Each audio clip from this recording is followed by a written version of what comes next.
Hello, everybody. This is Nanette Kennedy with Humanities Team and the Evolution Revolution. We are reading Neil Donald Walsh's Conversations with God, Book 2. And we're going to start on Chapter 13. If everybody else agrees, that's where we are. And I did hear from a handful of people this morning that they weren't going to be able to make it today. But anyway, Michelle Harvey, would you like to start reading? Sure. Hi, everybody. Chapter 13. How can I begin? Be a light unto the world and hurt it not. Seek to build, not to destroy. Bring my people home. How? By your shining example. Seek only godliness. Speak only in truthfulness. Act only in love. Live the law of love now and forevermore. Give everything. Require nothing. Avoid the mundane. Do not accept the unacceptable. Teach all who seek to learn of me. Make every moment of your life an outpouring of love.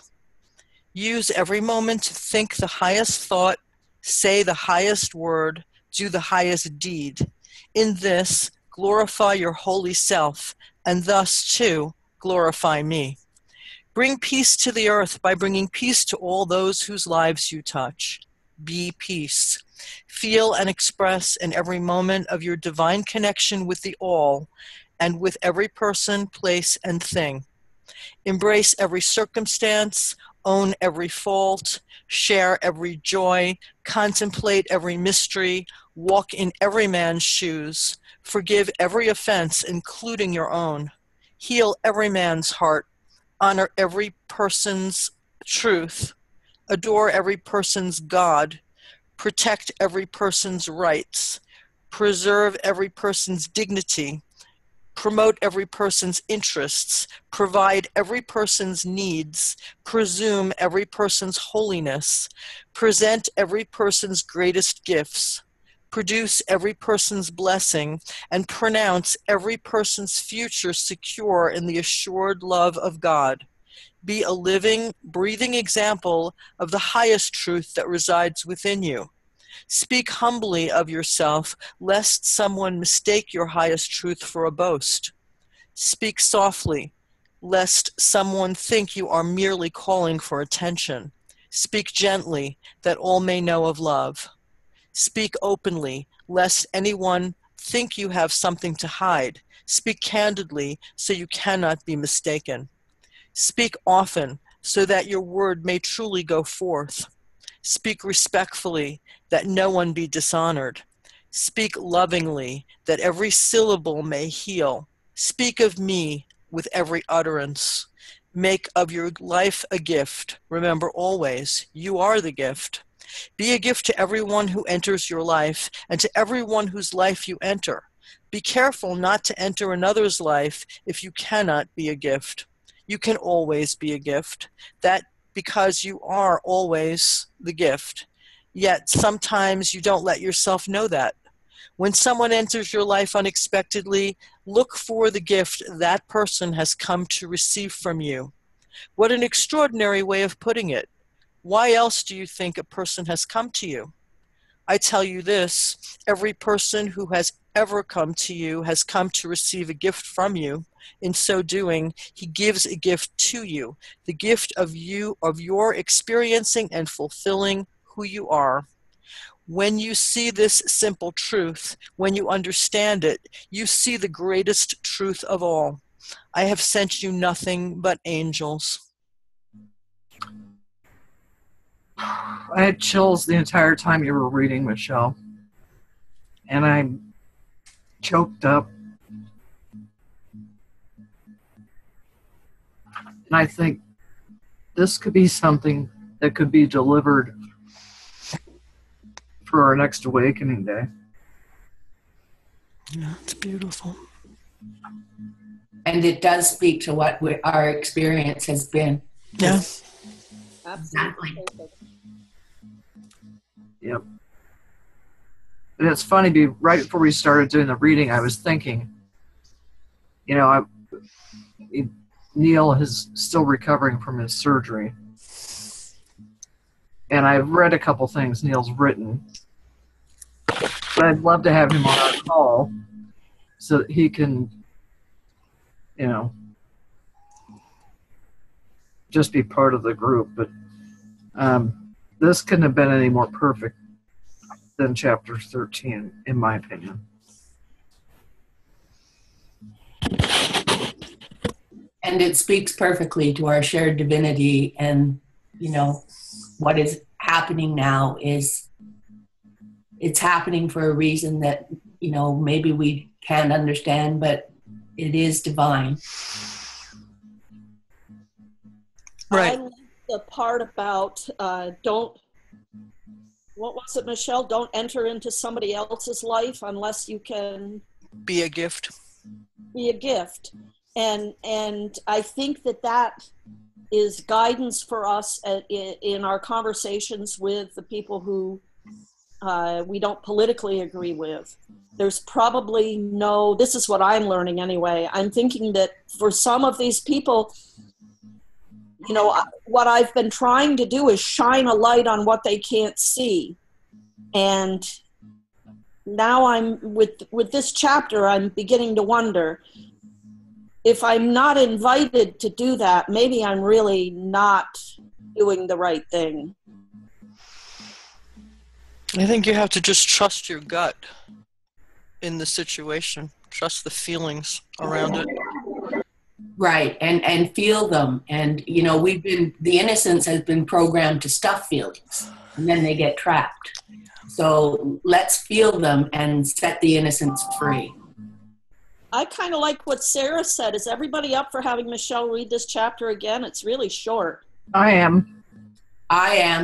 Yeah. Are you up for that, Michelle? Sure. Okay. Just scrolling back to the beginning of it.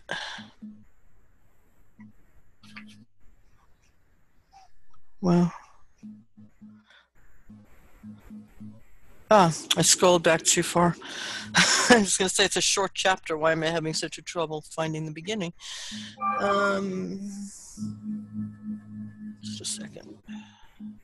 Okay. How can I begin? Be a light unto the world and hurt it not. Seek to build and not to destroy. Bring my people home. How? By your shining example. Seek only godliness. Speak only in truthfulness. Act only in love. Live the law of love now and forevermore. Give everything. Require nothing. Avoid the mundane. Do not accept the unacceptable.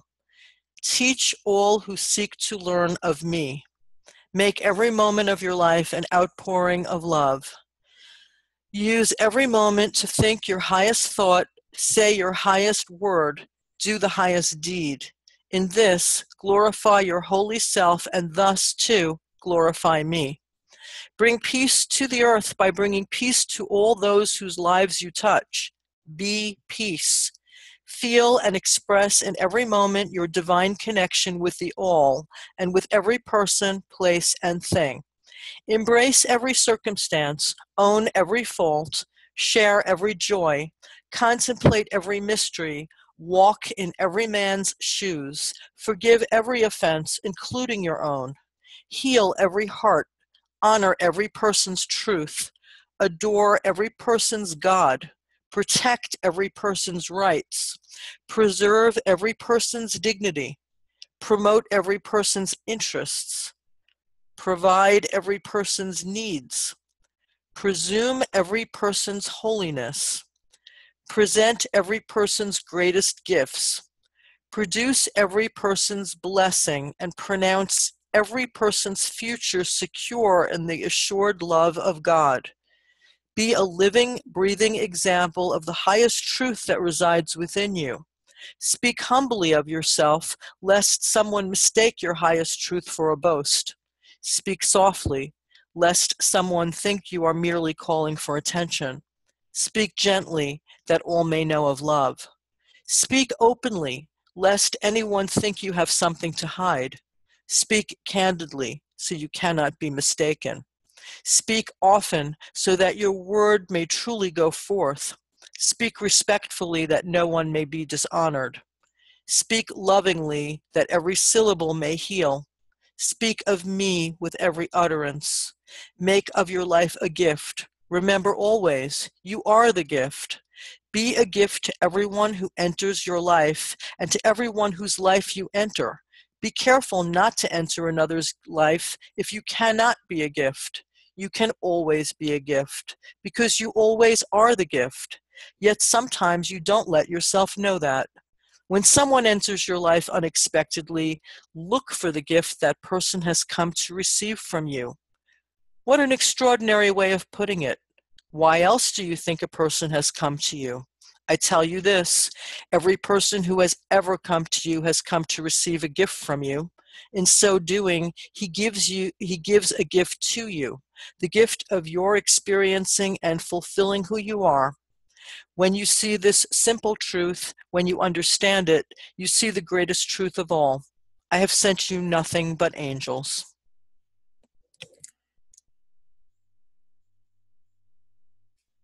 Do you want me to continue? Oh, I just want to breathe.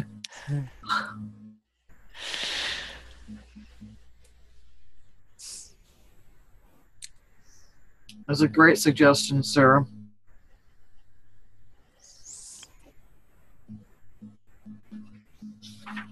Oh my, our next chapter is very short too. Cool. All right. Oh yeah, it is. Want to say anything before we start reading chapter 14? This is hard for me because I always feel like I'm the pragmatic one in the room, so I don't always speak like gently, or I guess like I'm the first one to be like, Donald Trump does not remind me of an angel.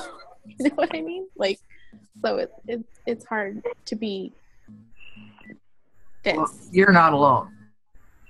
You're not alone because late Wednesday night, early Tuesday morning, I was having thoughts that I couldn't believe I was having. And I none of us are walking on water here. And I just, every negative thought, my granddaughter's letting me know she's going outside. But I had some thoughts that my brother was up with me, and I said, you know, I feel horrible for even having the thoughts I was having because they're not like me. And I have kids, and I yell at my kids. They're not perfect. I'm not perfect. So, Brenna, you are not alone.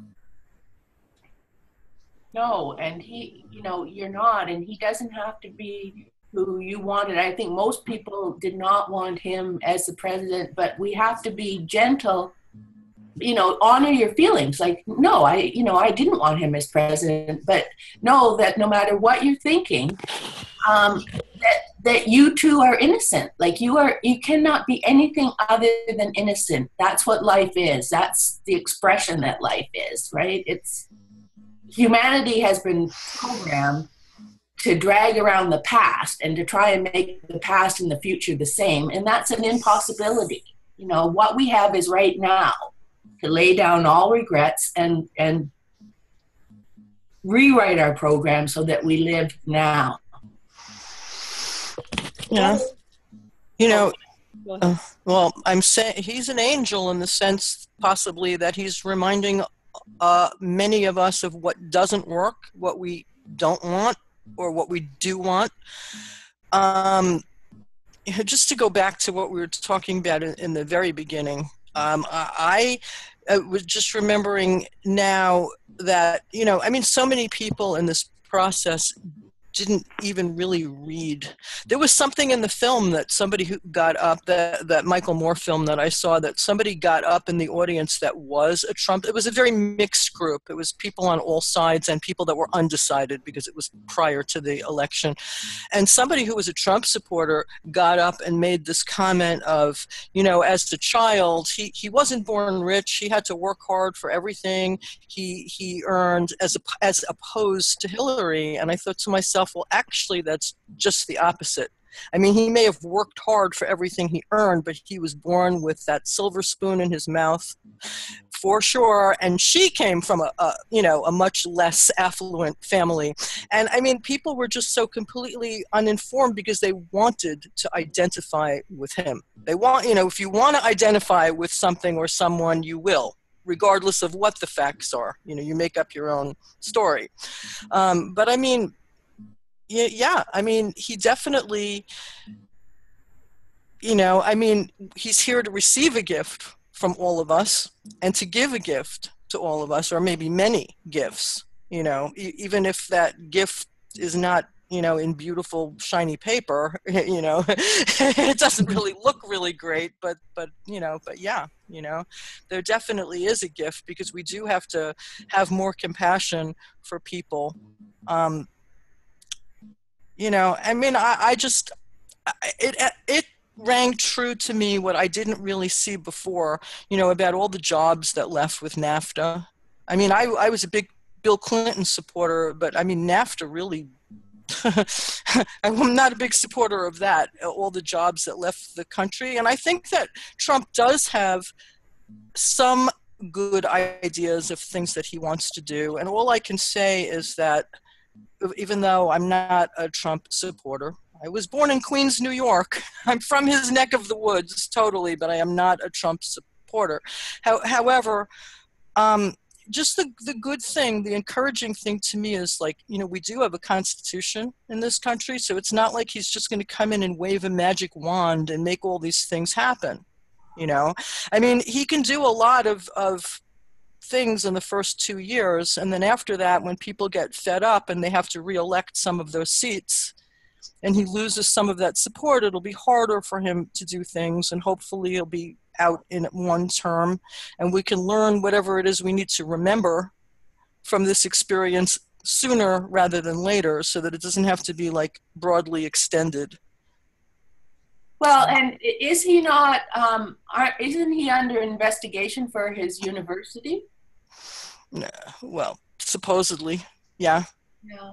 So are U.S. presidents allowed to break the law and still remain president?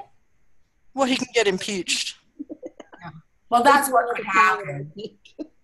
That's what could happen. I mean, look, yeah, he, didn't show his tax returns, and I mean, all these other things. It's just been such an irregular situation. But yeah, I think that if they actually prove that he broke the law, and that, maybe he'll have to reimburse a bunch of people from Trump University, and yeah, he could be impeached over that.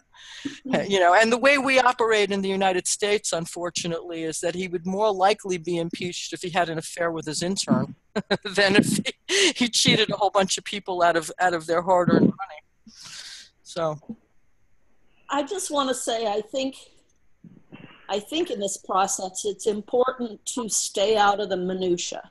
So I don't think it matters. He's under investigation. He's saying he's not going to live at the White House. This is just, it's too much. And I think that's the distraction of the third dimensional realm, is we look at these things that we think are real, and we get attached to them. We get attached to, what he's done, what he said, and all this stuff. And if we come back to what Neil's saying and God's saying in this chapter, they're all angels. I send you nothing but angels. And so what if Trump is the angel of recognition? What if Trump is the angel of get off your couch and go defend that Hispanic kid in your kid's school who just got bullied by a bunch of white racist children? What if that's what his angelic purpose is really to wake us up in a way? I mean, I didn't want Hillary, but I wanted Hillary over him. Right. But I didn't want Hillary because I knew that there was this festering unhappiness deep in our country and in our government, and with the way things are, and with the money and it's like, it's too much. We're ready to snap. And my thought was, we go all blue, we get some work done while the rest of us are getting our act together so we can march out a new plan. Well, you know, God's got angels everywhere, and they're helping us march the plan out sooner. And I really think the call here is to stay in this place that the chapter right before talked about. Stay in that place of love. And this, he's the angel to show us what oneness really is. Because everybody's desire is to see him as outside of ourselves. Like, not see that he's in me, but he's in me because I'm in him, because there isn't any difference here between any of us. And when we strip away this third dimension that's giving us this illusion, we realize that the oneness goes beyond this. And so we need to love him for what he's bringing forth and what he's giving, which is motivation for change. Mm-hmm. I'm complete. Thank you. Hi, this is Anne. Can you hear me? Yes. Yeah. I wanted to, okay, Nanette, I'm on the call now. I heard the last 5 minutes. So, but what the woman who was talking? Linda. Just so Brenda. Hi, Brenda. Okay. No, Linda. So some of the things she said is beautiful. Because if we get into politics, we're sunk. If we get into opinions or judgments, we're sunk. Everything that he's talking about has to do with open-mindedness, else you wouldn't be on this call. Because if you're not open-minded, there's no reason you would listen to this, you know? But what I'm getting at is, what if, perhaps, he was our deliverer? You know, beware of those, describe it, whatever. What if he was our deliverer? What I see about it is, one, the way I look at my reality is everything is a reflection of myself.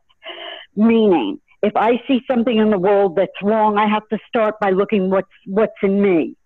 Where am I cheating? Where am I lying? Where am I cutting the rules? I haven't paid my taxes. You know, I have to do my taxes.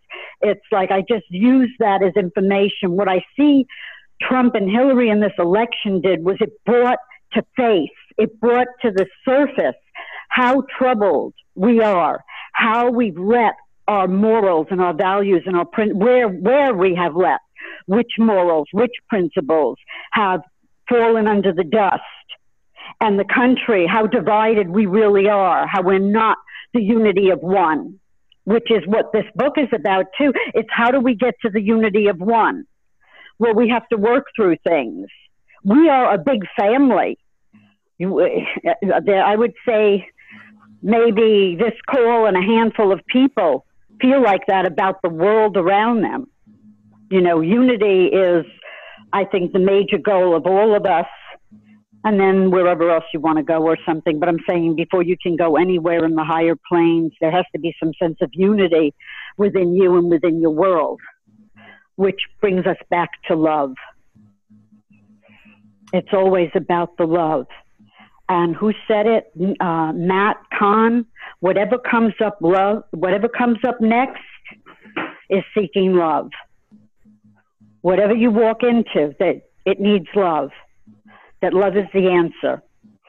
And I think that's all I have to say to add on the brilliance of what we're touching on here, and the openness and the willingness to look at things from a different perspective. Like, is this the only way it is? What else is possible here? How can I do more? These are conscious questions. Thank you. And I really acknowledge everyone on this call for being willing to be that. Well, thank you for That's all I have to say. No, thank you. Thank you for letting me talk.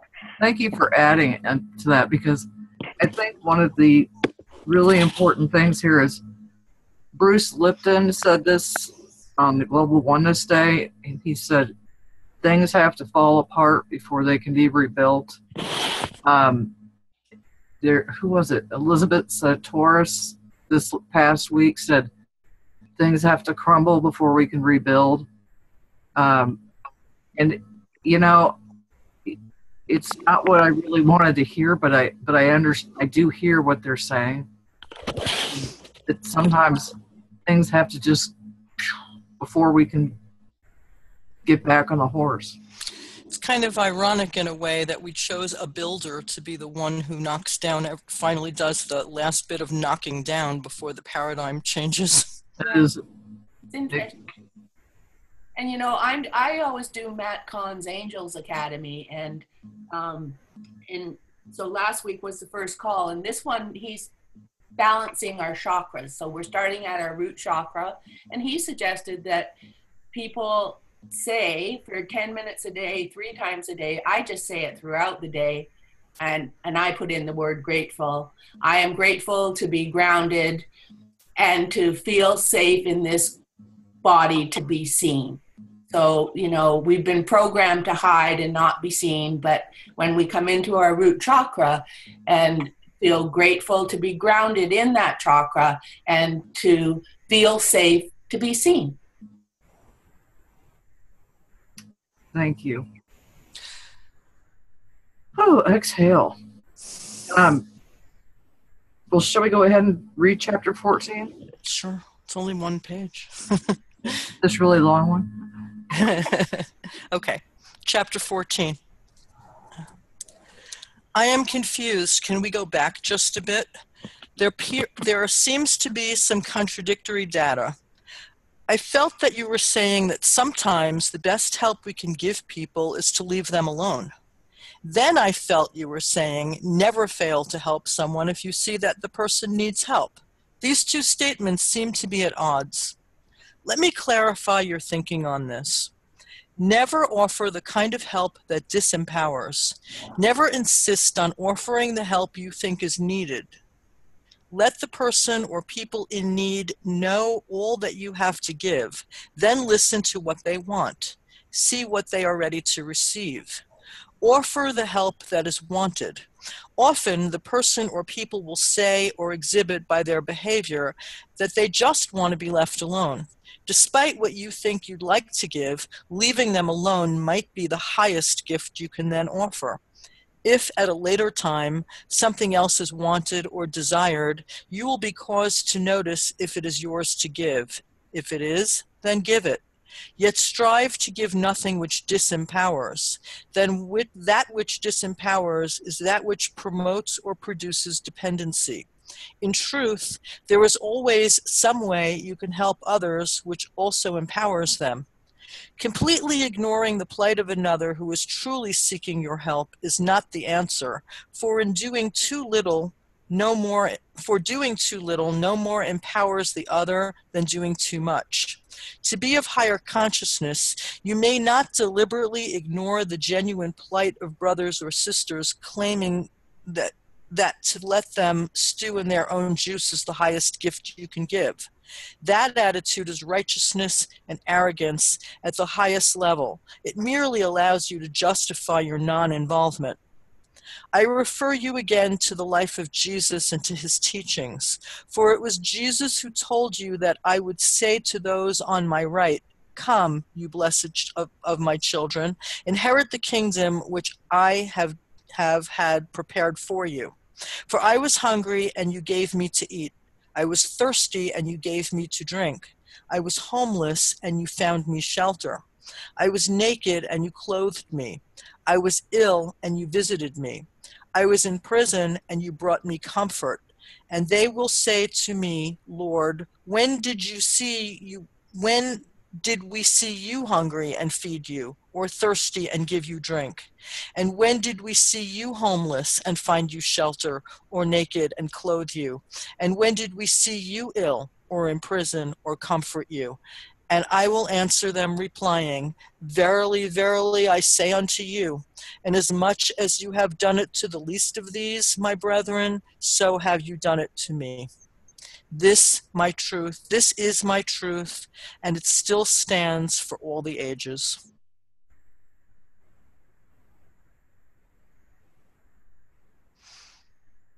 And actually, I'm going to go on because chapter 15 is 2 lines. Okay. I love you. You know that?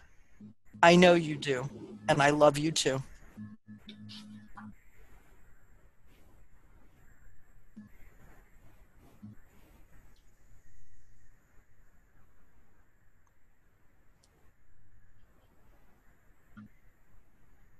I don't even know what to say.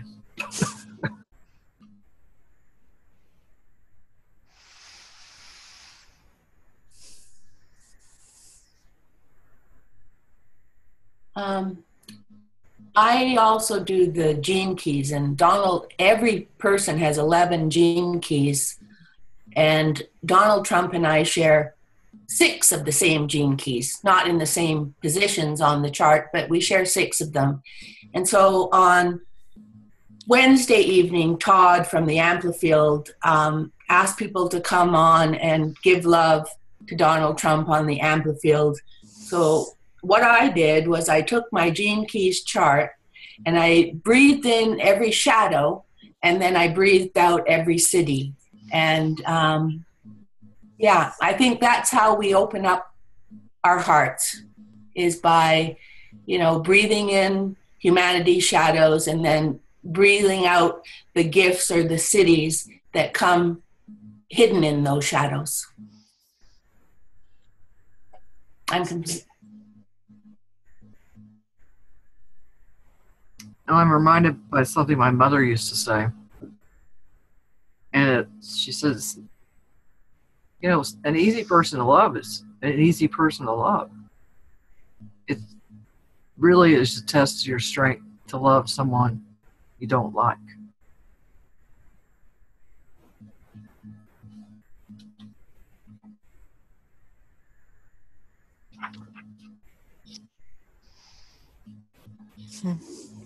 Anybody else? The day after, well, I couldn't sleep that night. On Tuesday night, I couldn't sleep at all. So the early Wednesday morning, I woke up and I did like yoga and meditations and stuff because I was just really fearful and disappointed and a little heartbroken, a lot heartbroken. And I came to the conclusion, you know, we've had good leaders, we've had bad leaders. The world has seen good things and the world has seen bad things. But it might be a good time to start working on inner strength and getting into groups like Christine's in and doing clearing activities and doing togetherness activities and just being really strong in the self. Because I think maybe even lately, I mean, there's always an excuse to have not done that, but I feel like I've gotten a little spiritually lazy because you reach a point where you're like, wow, this is like a new height, but it took a lot to climb up there. So then, or me, I should say, like, haven't read like my authors, and I haven't been, you know, I come to the group somewhat consistently, but I just haven't been consistent. So maybe it's a good time to reflect on how or what ways we can be like stronger. I think that's a good idea, and there's still discussion of a group to do this within Humanity's Team, exactly what you're talking about. And the conversation, I don't think, is complete on it at this moment. I think that everybody at Humanity's Team is still reeling from Global Oneness Day because it was so much work. And but I think in light of the fact that many of us are feeling wounded and just you know, like, oh my gosh, I can't believe this. I think ongoing dialogue with people of like mind is really, really important. And if someone shows up to one of these calls who is not of like mind, I would listen and I wouldn't berate the person. You know, it's just we've got a road in front of us, and this, you know, Barbara Marx Hubbard talked about it back when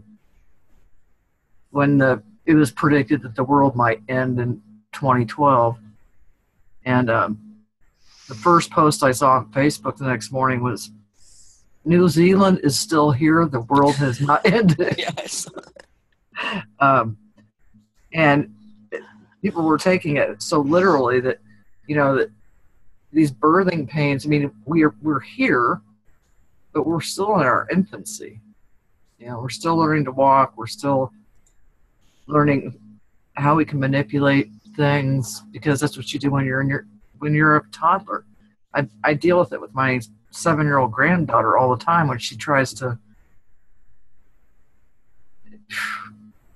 just turn things around. It's like, and she'll look at me kind of funny and she'll say, "You didn't believe that, did you?" I said, "Mm-mm. Nope, did not buy it." And she says, "Well, when are you going to buy it?" I said, "I can tell when you're telling the truth. I can also tell all of our children and people's children that we're close to those people have tells, like they look away or they look down or whatever it is they do, and tone of voice, everything. But my point is that while we're going through this crumbling down thing and trying to bring it back up, I think it's important that we do stick together and we are in touch with people of like mind. And I also think that did most everybody here see what Marianne Williamson put out the night of the election?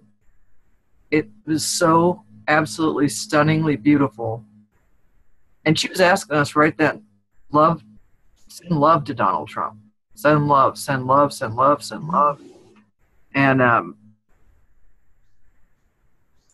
there's such an irony, too, because Canada's gotten their first liberal, I consider liberal, liberal. A person in ages. Yes. And so just, south of Canada, we've lost our minds. And but Nanette, the truth of the innocence is that, the innocence is innocent. And yes, it tries to manipulate, but what we talked about on the Heart Circle call on Tuesday, before we knew the outcome, is, taking time every day to cuddle our inner puppy or inner kitten, or, to just cuddle ourselves and be gentle with ourselves. That's how this is going to play itself out in a bright light way, by remembering how innocent we are and to respect and honor that innocence. I agree. And I just want to read something that Sarah wrote. Sarah from Scotland. Many of my friends in the UK were so shocked by the US results that we got really involved in discussion, and we started to feel a lot of oneness with the US people. I'm not sure if we would have felt this so deeply if the result had gone the way we hoped. Maybe that oneness was what was needed. It's a very good point, Sarah. And Linda agrees with Sarah and says the entire world was watching, and I think most are shocked and support us as we face our challenges now. And I agree with that too, Linda. Go ahead. I also just wanted to, for Brenna and for anybody else, just suggest a couple of tools that I have found helpful in my life. When I really decided that the most important thing for me was to control what was happening in my mind with my thoughts, I went through a process where I found some sayings that really resonated with me with that process, and I put them on the backs of, I had some business cards that were white on the back. I wrote them on there. I wrote them on 3x5 cards, and I put them everywhere, in every sweater and jacket pocket, on my mirror, on my dashboard, on the refrigerator, pretty much everywhere. That way, as I moved through my day, I didn't have to worry about constantly staying on top of myself, because I had all these little visual markers that were like, okay, you're whole, perfect, strong, powerful, loving, harmonious, and happy. Oh, right, that's what I am. And it really, really helped me get into that mode and stay and find a way to stay in that mode all the time. I couldn't tell you where any of them are right now, because I'm past that now. Now it's here, it's emblazed in here, and my mind doesn't go off wandering into places I don't want it to go. But as we're learning and as we're stepping out, you know, I've been working on, from birth, I knew that I came here, I was sent here to do something. But it wasn't until 2007 that I really made the commitment to do nothing else but that. But, you know, becoming what it is I'm intended to be by God, to fill those shoes. So it takes a while, you know, and I'm a big believer, and I promote the fact that every single one of us can walk on water. And until we're doing it, we still have lessons to learn. I agree. And I like that you use those little pieces of paper, because for years and years, I'm just finishing up my 27th year of doing the Essene Book of Days, which is a morning meditation and an evening blessing that follows the seasons of nature. It's a beautiful practice for me. But, you know, I always used to like to write down things and put it in my pocket so that I could refer to it throughout the day, because learning to love yourself in this seemingly bizarre situation is our only job. It's our only job. And the greatest trust that you can have is trusting what's inside your heart. And again, go back to the innocence that's been programmed. And that's what innocence does. It takes on programs that aren't true. Like, we are magnificent beings beyond anything we've been programmed to believe. That's the truth. And that's what Neil's books speak to. You know, God's message to the world, you've got me all wrong. You know, we come from a happy, upbeat place, not a heavy, dense place. And we came here to blast out that density. That's why we're here. We're the pioneers of the new age. And the other thing that's coming to the forefront is that this is becoming, nobody really wants to talk about this, but it is really becoming a duel about whose God is right. And we're the ones that are going to walk the message that there's only one God and all gods are right, because there's only one God. But we're with the turn of this election, we've lost ground in that. We've lost a lot of ground. But that's the blessing of it. That's the blessing of it, is that it just allows us to come back with a purer message, a cleaner message. And to stay in what is now. Like, you know, Donald Trump, he's trying to make the past into the future. And it's an impossibility, really. And, you know, I don't know how long humanity's been trying to do that, but for a very long time. But it doesn't work, right? Change happens. We're not the same as we were at the beginning of this call, right? We are not. So, yeah, I have little sayings all on my computer too. And, you know, just to remind me to stay embodied and to, you know, like, I'm in this body. It is a vehicle, and it is a vehicle that houses my sweet, sweet, innocent soul. And, yeah, to see through the lens of innocence. Many years ago, I had a vision. I was sitting in front of the TV, and then all of a sudden, I was in a director's chair, you know, directing a movie. And I realized, hey, this is my movie, right? Might as well include plenty of laughter, lots of commitment to, you know, no matter what it takes, you know, in our dysfunctional, spectacularly dysfunctional family of humanity, I'm going to love us, and I'm going to be gentle with us. Well said. We are close enough to the end of the hour that I don't want to start the next chapter, because I think it would be racing to read through. It's only 5 pages, but it's a little denser. And it's a great place to pick up next week, because it talks about there's no such thing as an objective truth. Everything is subjective. And, you know, I might believe in the God of meatballs, and you might say,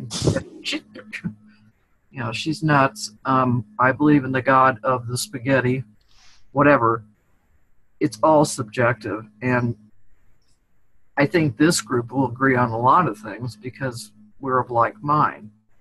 But I'm sure if we all drew circles that overlapped a little bit, some of us might be cat lovers where others are dog lovers. And, you know, but we are going to overlap a lot in the way we're trying to see our world and keep hope amidst, let's face it, this last year had a lot of some pretty crazy things. And, you know, with the bombings and the hurricanes and earthquakes, and it seems like an awful lot. And, you know, I think one of the difficult things for me, and I'm sure Brenna can relate to this because I see that you have a small child, and I've got adult children and a grandchild, 2 grandchildren, and the 2 little grandchildren really, thankfully, don't really get what's going on. But to see young adults really at their wits' end, just thinking, you know,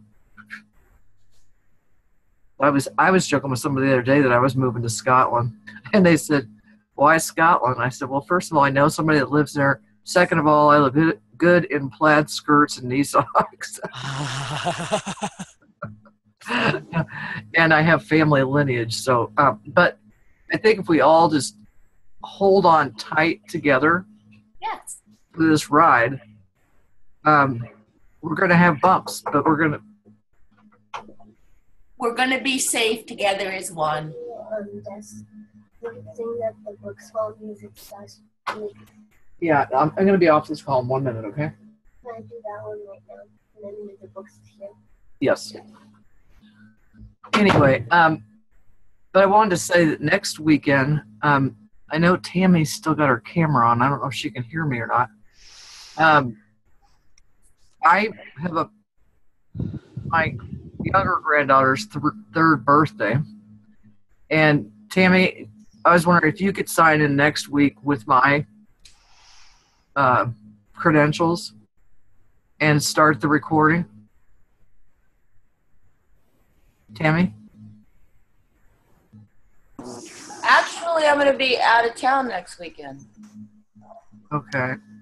Does anybody else know how to use Zoom on this call? I have a Zoom account, Nanette. Okay, well, if you could set up a Zoom call.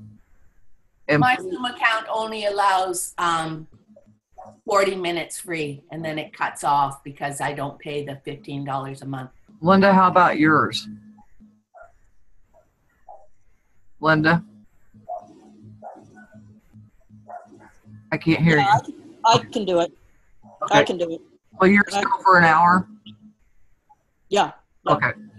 All right. Okay, well, I'll do that. And because the party is exactly at the same time as this call, so there's no way I can even sneak away. But I will send an email to you, Linda, with everybody's email addresses so that you can send them. Plus, Christine and or Michelle, if you could make sure the posting goes up on Friday or Saturday on the Evo Revo page and the worldwide Facebook page and community circle. So I can do that once I get the email with the information about the links to the call. I can do that. I'll make sure it's up. Okay, perfect. And I really, if part of me says, let's not do it next weekend because I don't want to miss, but I also don't want to cancel over something like this. So well, you can watch the replay, Nanette. Yes, I can talk to myself. It's always good to talk to yourself as long as you're talking lovingly. That's right. Okay, everybody. As usual, it was really great, and I love you all, and I'll see you 2 weeks from today, and then the rest of you can see each other a week from today. And isn't 2 weeks from today Thanksgiving weekend? Oh, my dear Lord. Yes, it is. In America, it's yeah.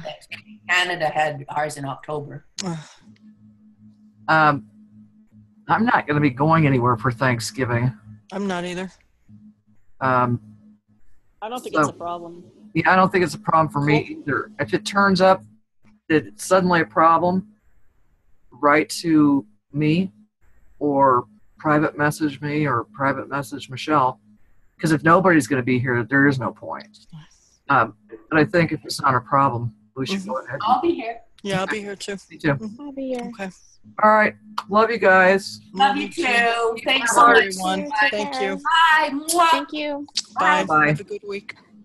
Love you all. Yeah, I do too. I love everybody. Everybody, Me absolutely. too. Love you too. Bye-bye. Bye, guys. Bye.